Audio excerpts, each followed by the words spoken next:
Bonjour. Alors, nous commençons un nouveau thème. Il s'agit de polymorphisme. C'est toujours au niveau du deuxième chapitre, à savoir le chapitre création et définition des types. Donc là, nous passons à la définition du polymorphisme qui signifie le fait d'avoir plusieurs formes. Ça, c'est dans un contexte général. Mais dans un contexte de programmation orientée objet, on parle d'une interface à plusieurs fonctions. Le polymorphisme peut être statique ou dynamique.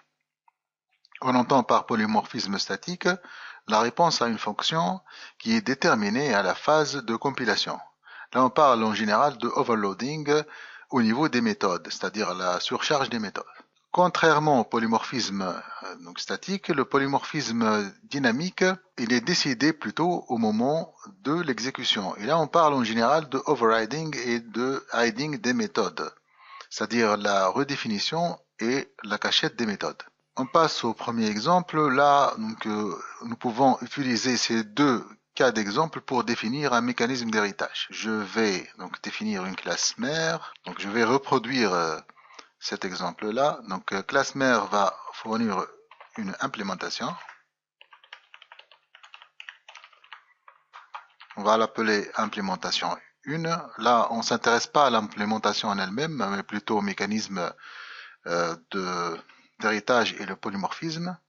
Et là, cette classe mère va être héritée par une classe fille qui présente sa propre implémentation outre que l'implémentation héritée de mère.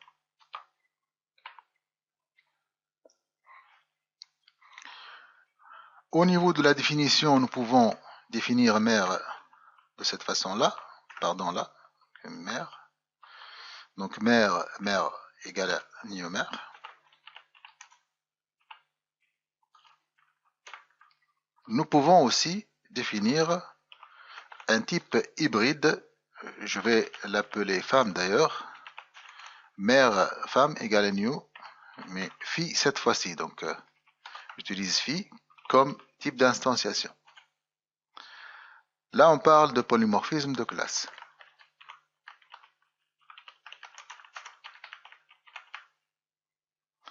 Nous pouvons d'ailleurs utiliser cette définition ou ce concept d'héritage, ou nous pouvons aussi utiliser une autre forme d'héritage, à savoir l'emploi de abstract ici au niveau de mère.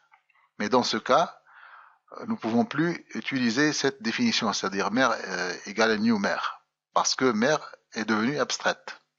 Donc mère fournit seulement les définitions dans ce cas.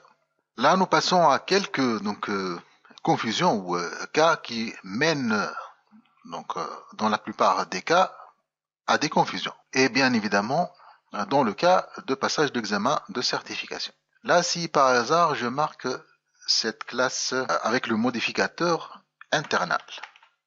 Rappelant que internal limite la visibilité de la classe mère au niveau du présent assemblé. Cependant, public permet de rendre phi visible non pas par ce assemblé-là seulement, le présent assemblé où elle est définie, mais aussi aux assemblées qui consomment phi. Dans ce cas-là, nous aurons une erreur de compilation. Pourquoi? Parce que phi est plus visible que mère. Si j'inverse, là, à première phase, on remarque lorsqu'on utilise le même modificateur d'accès, il n'y aura plus d'erreur de compilation. Et même si on redéfinit le modificateur d'accès au niveau de mère pour qu'il soit public, là aussi, donc le compilateur accepte cette définition. Donc il faut toujours utiliser le modificateur d'accès qui permet une visibilité beaucoup plus étendue au niveau de la classe sujet d'héritage. Une autre erreur commune faite par plusieurs personnes, elle concerne en fait le polymorphisme statique ou la surcharge des méthodes. Là, je vais définir une première méthode. Je vais l'appeler addition. La méthode addition admet deux arguments. Et là, j'ai fait exprès d'avoir le type de retour double. On va voir pourquoi. Donc cette méthode va retourner x plus y. Je vais redéfinir cette méthode-là, encore une fois, et je vais changer le type de retour seulement. Malgré que le type de retour change, le compilateur va voir ces deux méthodes comme une seule méthode, c'est-à-dire il utilise le même identifiant. Alors comment il raisonne le compilateur? Il raisonne sur la base de signature de méthode. On veut dire par signature de méthode le nom de la méthode et les types d'arguments et leur position, c'est-à-dire les positions des types, non pas les positions des arguments sur la base des noms. Même si je change ici le nom des arguments, vous allez donc remarquer que rien ne change, c'est-à-dire le compilateur génère toujours l'erreur. Donc il ne s'agit pas de nom d'argument. Là, si par contre je change l'un des types des arguments, là je vais revenir vers x et y tout d'abord. Donc x et y pour ne pas tomber dans la confusion des choses. Voilà, donc si je change l'un des types, le compilateur va arrêter de mentionner une erreur. Pourquoi? Parce que nous avons changé la signature de la méthode. Alors même si nous définissons les méthodes de cette façon-là, donc double x là et int y là, le compilateur ne va pas générer d'erreur. Pourquoi? Parce que il raisonne non pas sur la base des types, mais aussi sur la base des positions des types. Alors la position des types est différente. Donc si on compare la première définition ou la première surcharge et la deuxième surcharge de la fonction. Donc il faut garder à l'esprit que le compilateur raisonne sur la base de signature. Et c'est quoi la signature? C'est le nom de la méthode ainsi que les types et les positions de ces types au niveau donc de la définition des arguments. Donc je ferme les parenthèses de ce cas-là. Donc il faut faire attention, il faut faire très attention. On vous pose des questions pour donc vous entrer en confusion au niveau de l'examen. Donc il faut bien connaître, ou plutôt garder à l'esprit que le compilateur raisonne sur la base de la signature et non pas sur la base de type de retour. On va passer à un autre cas, il s'agit de polymorphisme dynamique. On va faire la comparaison entre l'emploi de abstract et de virtual. On revient encore une fois vers classe mère et classe fille. Alors, si j'essaie de définir une méthode abstraite ici au niveau de cette classe mère, donc public abstract, void affiche. Vous remarquez une chose que il y a une erreur de compilation. Pourquoi? Parce que une méthode abstraite ne doit figurer jamais au niveau d'une classe qui n'est pas abstraite. Là, lorsque j'utilise le modificateur abstract, vous remarquez déjà que l'erreur disparaît au niveau de abstract void affiche. Mais il y a une erreur de compilation qui apparaît ici au niveau de phi. Pourquoi? Parce que si on marque une méthode comme abstract, nous devons absolument l'implémenter au niveau des descendants. Voilà. Si à présent je veux donc fournir une implémentation à cette méthode-là, par exemple console writeLine, je suis une mère.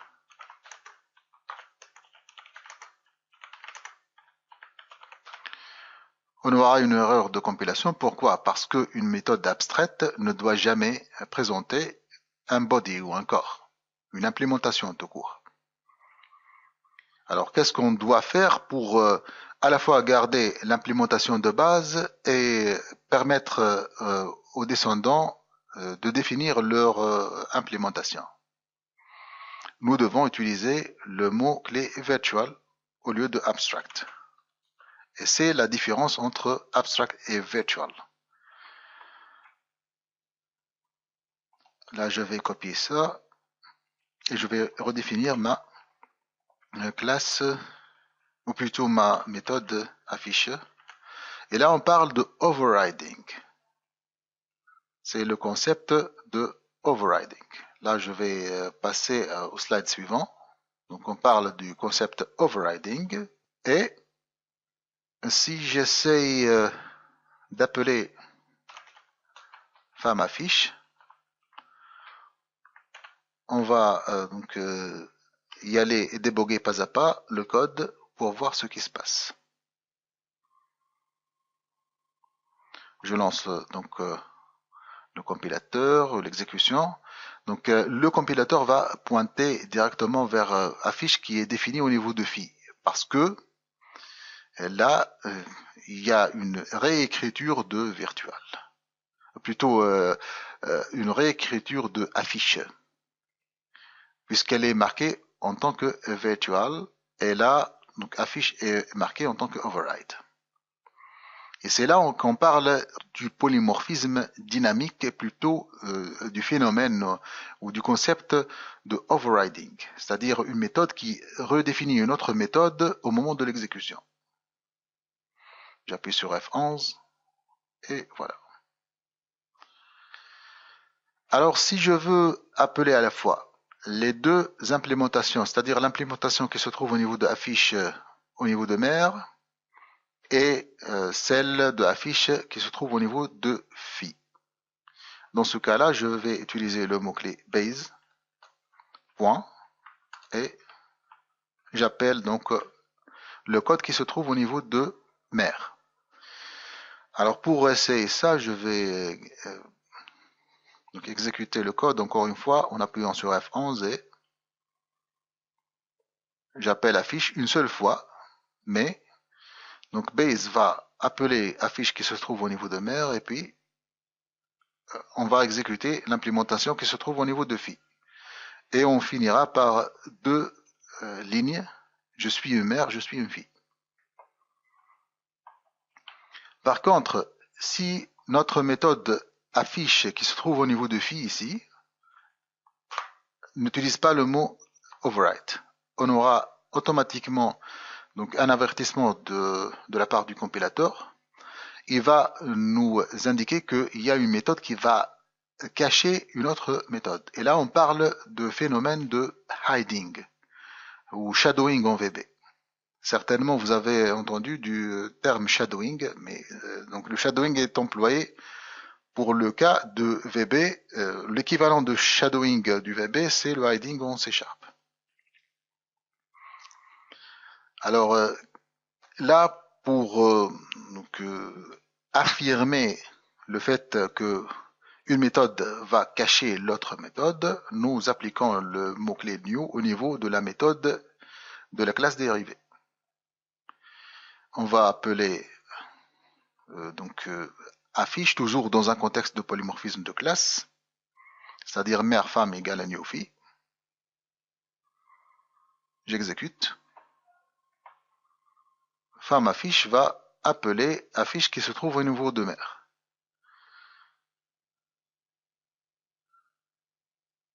Et c'est ça ce qu'on appelle donc le phénomène de hiding ou de shadowing pour le VB, pour le cas de VB. Là donc on finit avec les deux formes de polymorphisme, à savoir le polymorphisme de classe et le polymorphisme de méthode avec ces deux types, le type dynamique ou la réécriture et la cachette d'une part, et la forme statique, c'est-à-dire la surcharge des méthodes, et on va passer au polymorphisme des interfaces. Alors dans ce cas-là, nous allons utiliser un cas totalement différent. Je vais effacer ces deux classes ainsi que le code appelant ici. Plutôt, je vais substituer classe par interface ici. Et là, je vais définir une interface eSurface.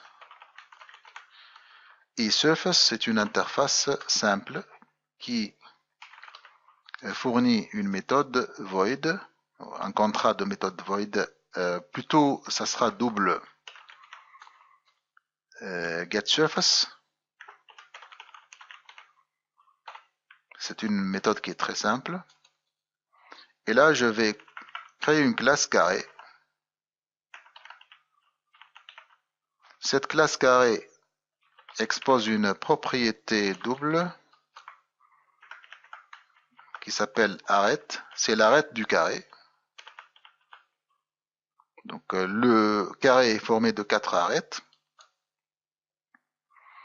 Et là, notre carré va implémenter eSurface, plutôt eSurface là. Voilà. Pour avoir la surface, donc calculer la surface du carré.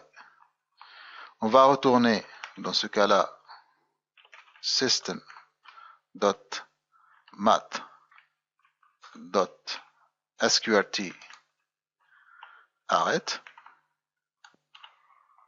D'autre part, nous avons une autre classe qui s'intitule cube et qui implémente aussi eSurface.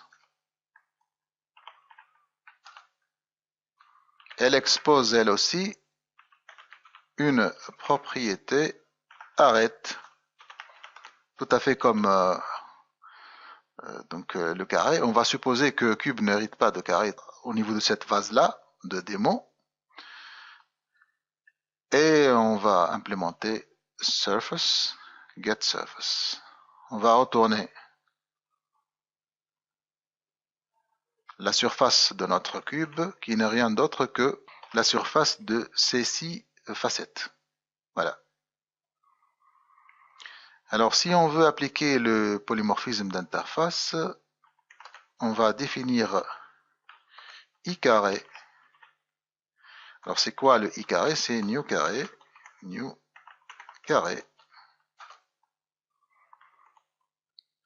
avec une arête de 3 cm, par exemple. Là, je vais définir un carré pour faire la comparaison entre les deux entités définies.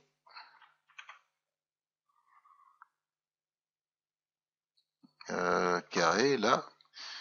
Donc, si j'essaie de voir ou d'explorer l'intelligence, on trouve arête et getSurface au niveau de carré.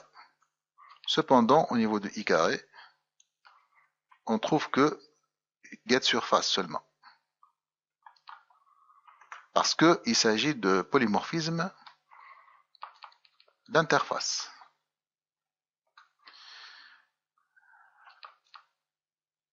Là, je vais donc appeler la méthode i carré getSurface, mais plutôt je vais définir une variable double qui va récupérer la surface du carré.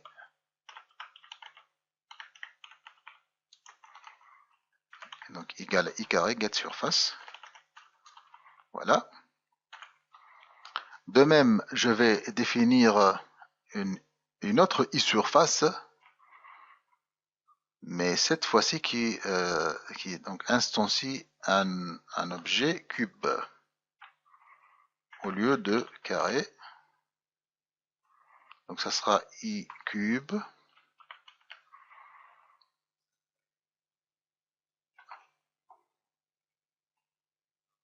Donc surface cube.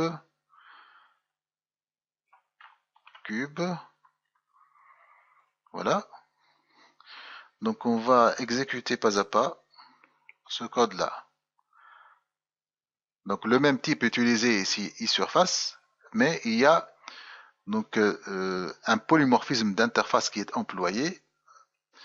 Pour la première phase, nous utilisons carré. Donc on va appeler getSurface qui se trouve au niveau de carré. On calcule donc la surface et puis on passe à iCube. Mais cette fois-ci, c'est la méthode de getSurface qui se trouve au niveau de cube qui sera appelée. Voilà, je vous tire attention sur une chose très importante, c'est lorsque je veux, par exemple, distinguer entre les deux méthodes et je veux employer par hasard l'implémentation explicite de la méthode getSurface en utilisant iSurface.sqrt getSurface, on aura une erreur de compilation. Pourquoi? Parce que nous devons absolument réimplémenter notre interface iSurface pour éviter cette erreur-là. Donc il faut faire attention à ce point-là. Voilà donc ce qu'on a vu au niveau de cette vidéo, c'est quelques cas. Donc nous avons tout d'abord défini le polymorphisme, bien évidemment, et par la suite nous avons vu quelques cas qui mènent probablement à des confusions en appliquant le polymorphisme, surtout le polymorphisme de méthode et le polymorphisme d'interface. Au revoir et à la prochaine vidéo Smart and Skilled.